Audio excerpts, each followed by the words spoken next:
Recientemente todos vimos el anuncio de Ursula von der Leyen, ese pack de 800.000 millones de euros, el plan ReArm Europe, para revitalizar la industria de defensa europea y, entre otras cosas, garantizar la seguridad de Ucrania y también de los intereses de la Unión Europea. Sin embargo, y a pesar de que por supuesto es importante la industria de defensa y toda la capacidad de producción de armamento y municiones, hay un punto fundamental que no se está tocando aquí. Y es que yo sepa, para poder tener un ejército, lo primero que necesitamos es soldados. Y este es un punto que nadie aborda, pero que es fundamental. Y os aseguro que el capital humano es escaso, muy escaso en Europa. Y esto es precisamente lo que vengo a hablaros en el día de hoy. Así que si os interesa este tema, os invito a quedaros el resto del vídeo. Mi nombre es Mateo y esto es La Sala Política de Political Rule.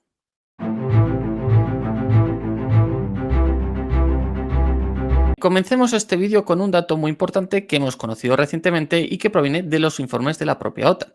Y es que en ausencia de Estados Unidos, la Unión Europea debería destinar alrededor de 300.000 soldados adicionales a la vigilancia de sus fronteras para poder conseguir tener un efecto disuasorio efectivo contra Rusia. Es decir, que Rusia no se atreva a volver a invadir Ucrania ni tampoco se atreva a invadir los países europeos. Claro, os preguntaréis, ¿300.000 soldados es mucho, es poco? Pues bueno, si lo comparamos con el ejército español, uno de los ejércitos más poderosos dentro del continente, en la actualidad las Fuerzas Armadas españolas cuentan con alrededor de 120.000 efectivos en activo. Por tanto, sí, 300.000 soldados es una cifra muy importante que dobla todo el ejército español en la actualidad. Además de que tenemos que pensar que esta nueva fuerza, que estaría compuesta por los diferentes ejércitos europeos, se tiene que compaginar con todas las misiones en el exterior que ya tienen los ejércitos europeos, participando junto a la OTAN, la ONU, en particular, es decir, por sí mismos o también como parte de la Unión Europea, además de, por supuesto, sus propios intereses nacionales. Recordemos que países como Francia tienen, por así decirlo, muchos territorios fuera del continente que también tienen que vigilar y cuidar.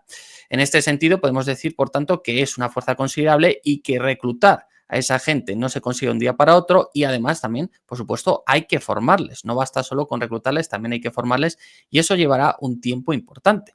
Y claro, esto se compagina pues con el gran tema de mi vídeo, porque por lo que hemos podido saber, en los últimos años, en muchos países de Europa, especialmente en los principales, los que tienen los ejércitos más grandes, muchas veces las listas de reclutamiento se quedan vacías. Es decir, simplemente no hay gente, no hay suficientes personas que quieran formar parte del ejército para que al final se vayan cubriendo las plazas.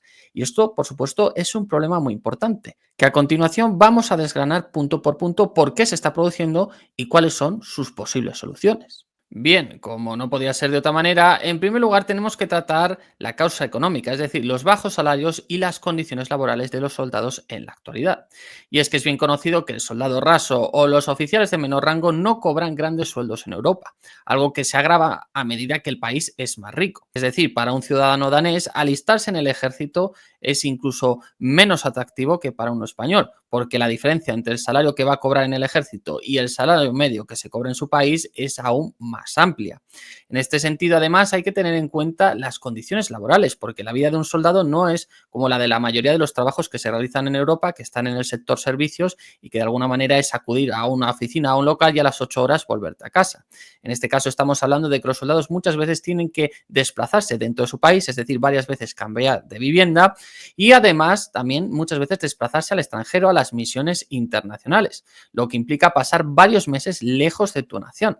Y claro, compaginar esto con tu vida familiar, es decir, con tu pareja y con tus hijos, es difícil, porque tienes que encontrar una persona que entienda que va a haber etapas largas en las que simplemente no vas a estar en casa.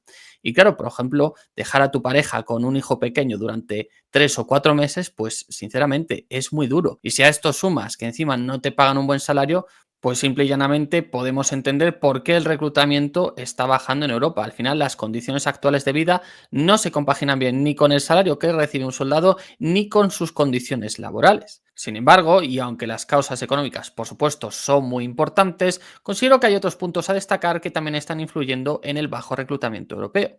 Y es que tenemos que hablar de la demografía europea. A Europa se la conoce siempre como el viejo continente porque de alguna manera proviene del viejo mundo desde su perspectiva. Es decir, el viejo mundo es el mundo conocido, Eurasia y África, y el nuevo mundo vendría a ser el descubrimiento de América y Oceanía.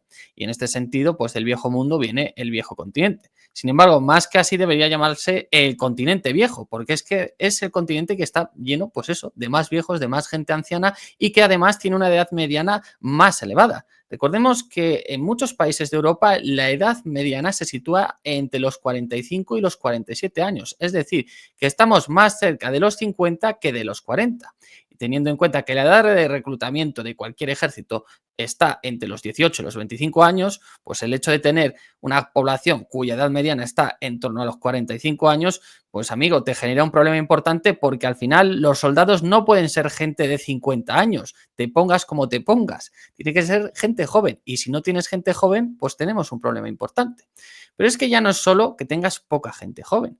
Hablemos de los valores de la juventud. Y es que, como es bien sabido, en Europa hay una brecha ideológica y de valores entre la juventud y todo lo que vendría a ser la carrera militar.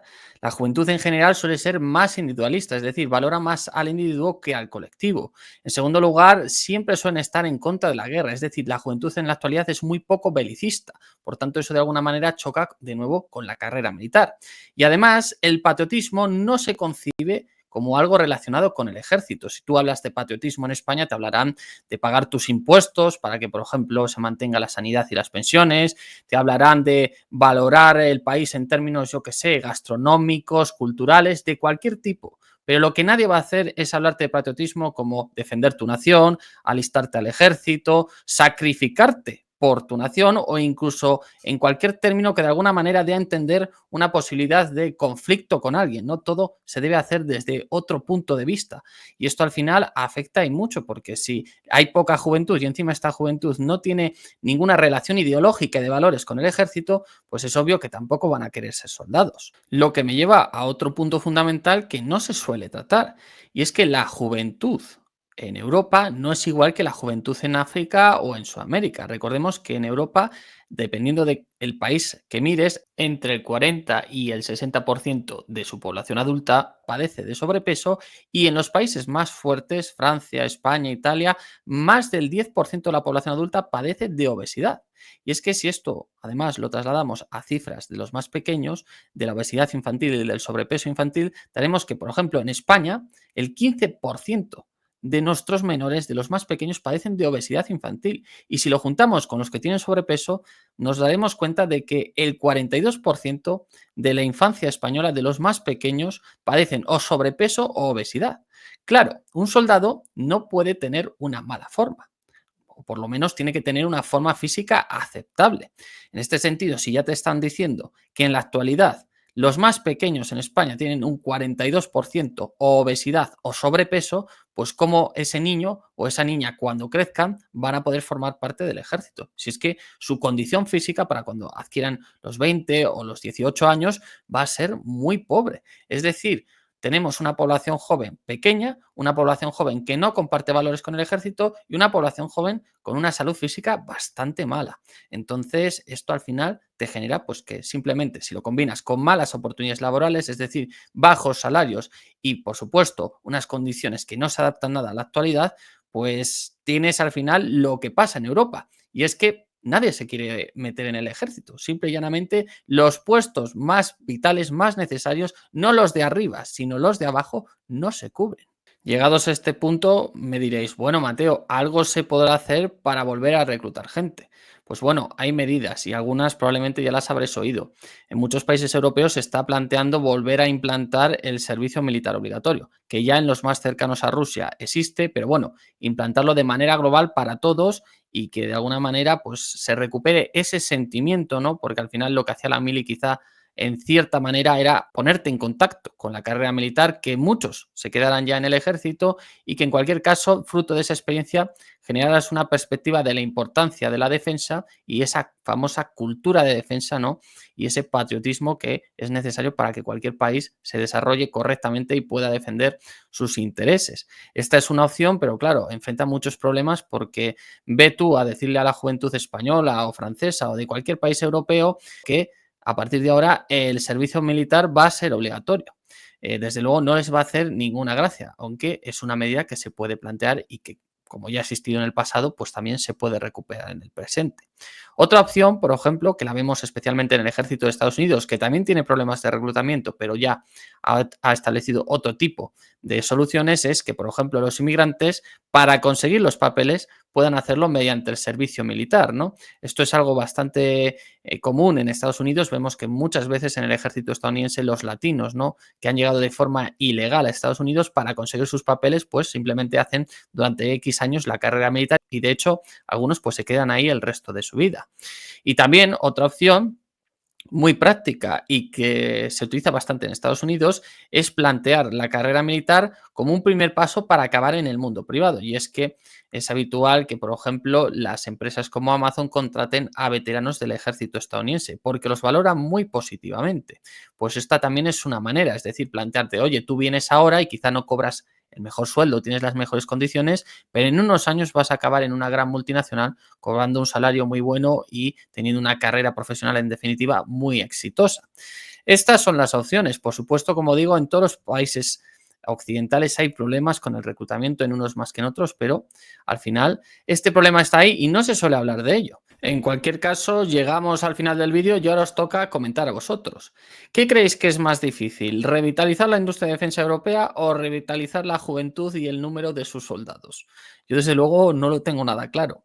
Y sobre todo, ¿qué haríais vosotros para volver a conectar a la juventud con el ejército? O para incrementar el número de miembros jóvenes dentro de los ejércitos. Porque también es desde luego una tarea muy difícil teniendo en cuenta cómo se ven las cosas hoy en día. Y lo que es más importante, ¿creéis que todos estos planes y todas estas medidas que anuncia la Unión Europea se llevarán a cabo o acabará pasando como siempre y todo palabra, palabra, palabra, pero luego no habrá acuerdo de ningún tipo? Porque recordemos que no hay un ejército europeo, hay 27 ejércitos europeos. Y nada, poquito más. Recordaros, como siempre, que este canal pertenece a un periódico digital de Political Run en el que tenéis muy buena información a un gran precio. Concretamente os dejaré el artículo en el que me he basado para hacer este vídeo, un artículo de Felipe Pasolas en el que trataba este tema de manera además yo creo muy novedosa porque nadie lo hablaba. Y poquito más, que os suscribáis al canal, que me deis like, que espero que os haya gustado el vídeo y espero veros en el siguiente. Un saludo.